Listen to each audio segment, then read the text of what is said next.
علیکم ورحمۃ اللہ وبرکاتہ۔ الحمد للہ وکفا وسلام علی عبادہ الذین اصطفیٰ۔ اشہد ان لا الہ الا اللہ وحدہ لا شریک لہ واشہد ان محمدا عبدہ ورسولہ صلی اللہ علیہ وآلہ وسلم۔ اللہم صلی علی محمد وعلی آل محمد کما صلیت علی ابراہیم وعلی آل ابراہیم انک حمید مجید۔ اللہم بارک علی محمد وعلی آل محمد کما بارکت علی ابراہیم وعلی آل ابراہیم انک حمید مجید۔ اما بعد، اللہ کے فضل اور اللہ کی توفیق سے آج ہمارا 15واں قیام مکمل ہوا۔ اس میں محترم قاری صاحب نے 15واں پارہ اور ساتھ ایک ربع 16ویں پارے کا یہ تلاوت فرمایا۔ اللہ تعالیٰ پڑھنے والوں کی طرف سے اور ہم سننے والوں کی طرف سے سب کی طرف سے قبول فرمائے۔ 15ویں پارے میں سورہ بنی اسرائیل کا آغاز ہوتا ہے ابتدا سے، اور یہ مکمل صورت اس کی 111 آیتیں ہیں، یہ آج کے پارے کے اندر شامل ہیں۔ اس کے علاوہ جو سورہ کہف ہے وہ مکمل آج کی پڑھی گئی منزل میں شامل ہے، اگرچہ جو 16واں پارہ ہے وہ اس میں کچھ حصہ اس کا 16ویں پارے میں آتا ہے اور باقی 15ویں پارے میں، لیکن جو سورہ مریم ہے وہ بھی اس کی پہلی 20 آیات تلاوت کی گئیں، یعنی پہلا ربع مکمل کیا گیا۔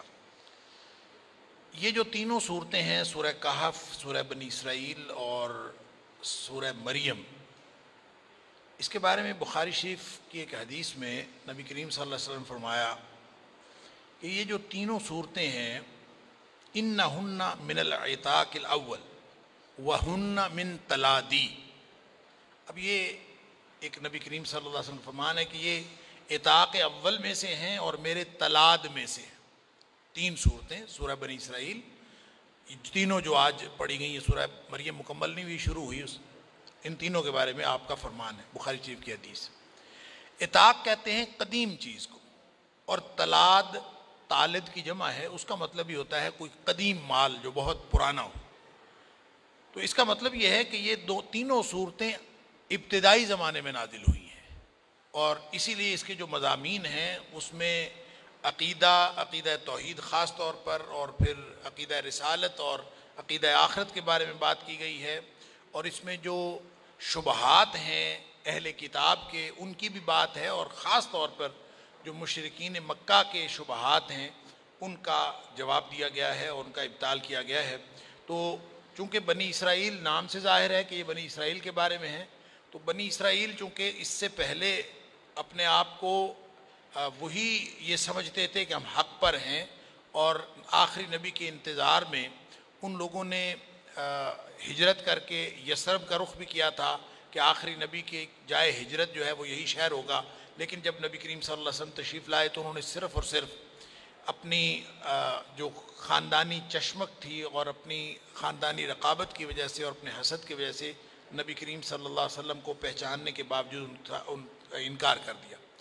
لیکن یہ بات صرف نبی کریم صلی اللہ علیہ وسلم کے ساتھ ان کے کردار کی خرابی نہیں تھی، یا ان کا کذب بیانی، یا ان کا جو تکذیب تھی، یا پھر ان کی جو دشمنی تھی نبی کریم صلی اللہ علیہ وسلم سے، یہ کوئی پہلی دفعہ ظاہر نہیں ہوئی۔